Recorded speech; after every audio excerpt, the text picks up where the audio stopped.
the mysteries behind one of the most illustrious families in American history. Welcome to our deep dive into the captivating saga of the Vanderbilts, once the titans of wealth, now a cautionary tale of fortune's fickleness. Our journey begins with the tale of a young man, armed with nothing but $100 and a dream.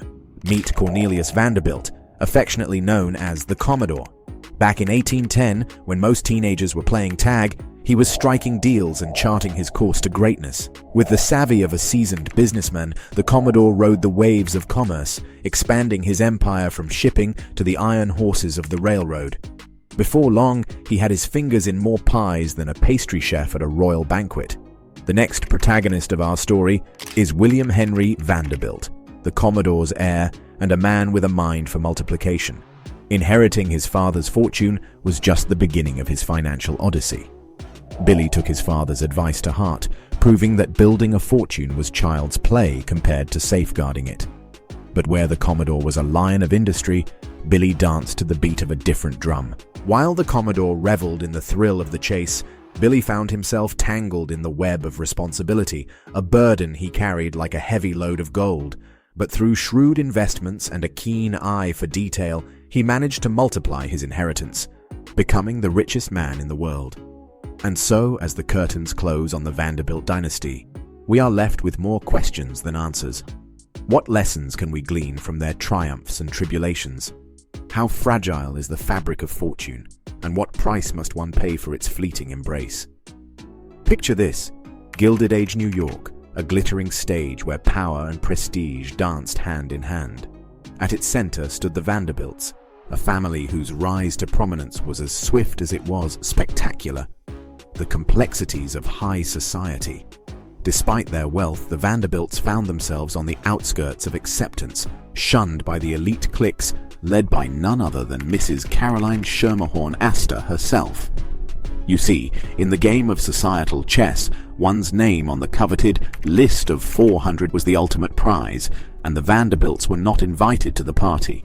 Enter Alva Smith, a force to be reckoned with, determined to rewrite the family's fate. Through sheer audacity and a lavish display of wealth, she orchestrated a spectacle that would cement the Vanderbilts' place among New York's elite.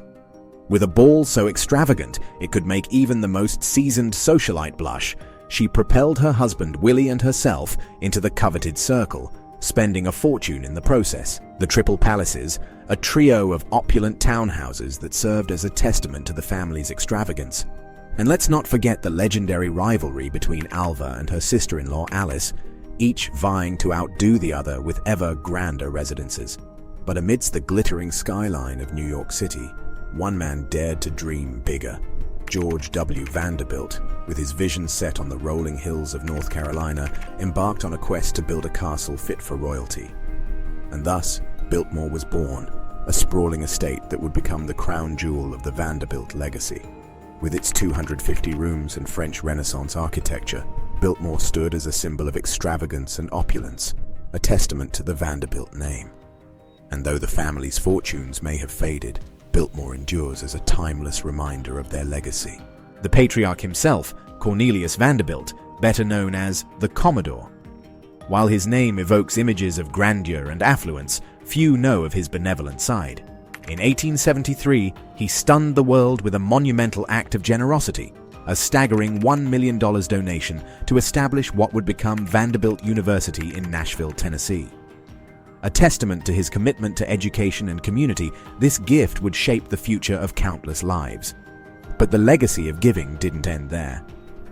Enter William Vanderbilt, the Commodore's son and heir to the family fortune. Following in his father's footsteps, Billy continued to support Vanderbilt University and left behind a legacy of philanthropy that extended far beyond the realm of academia. Yet, it was his sons who truly embraced the spirit of philanthropy and cultural stewardship. Take Cornelius Vanderbilt II, for example, a man of business acumen and a heart of gold. While he managed the family's investments with precision, his true passion lay in enriching the cultural landscape of America. From lavish donations to the Metropolitan Museum of Art to supporting the advancement of medical education at Columbia University's College of Physicians and Surgeons, Cornelius left an indelible mark on the world around him. The Commodore himself, Cornelius Vanderbilt, a titan of industry who built his empire in an era where regulations were as scarce as hen's teeth. With cunning business acumen and a knack for monopolizing entire industries, the Commodore amassed unimaginable wealth, free from the shackles of taxes and restrictions. But as the 20th century dawned, winds of change swept across the land. Calls for public services grew louder, and the specter of global conflict loomed large. With the introduction of modern taxes, the Vanderbilts found their fortunes dwindling, their extravagant lifestyles suddenly harder to sustain. Enter the Great Depression, a storm that shook the foundations of even the mightiest empires. While some families weathered the tempest unscathed, the Vanderbilts found themselves grappling with the harsh reality of financial decline. Forced to open their lavish estates to the public in a bid to stave off bankruptcy, they faced a reckoning unlike any they had ever known. But amidst the turmoil, a tragic tale unfolds. Alfred Gwynne Vanderbilt, heir to the Vanderbilt legacy, perished aboard the ill-fated RMS Lusitania, leaving behind a shattered family and a fortune in disarray. His untimely demise shattered the hopes of a dynasty, plunging the Vanderbilts into a state of uncertainty and loss. And then there's Reginald Claypool Vanderbilt, a scion of the family with a story all his own. As the great-grandson of the Commodore, Reginald found himself thrust into a world of privilege and expectation.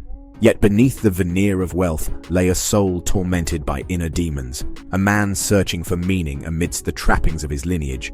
Reginald Vanderbilt, the youngest scion of the Vanderbilt Dynasty. Despite being born into a family of immense wealth and privilege, Reginald's life was marked by recklessness and excess.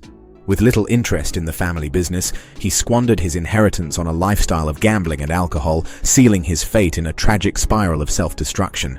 Imagine this: on his 21st birthday, the night he inherited a staggering $15.5 million, Reginald gambled away a small fortune, setting the stage for a lifetime of financial ruin.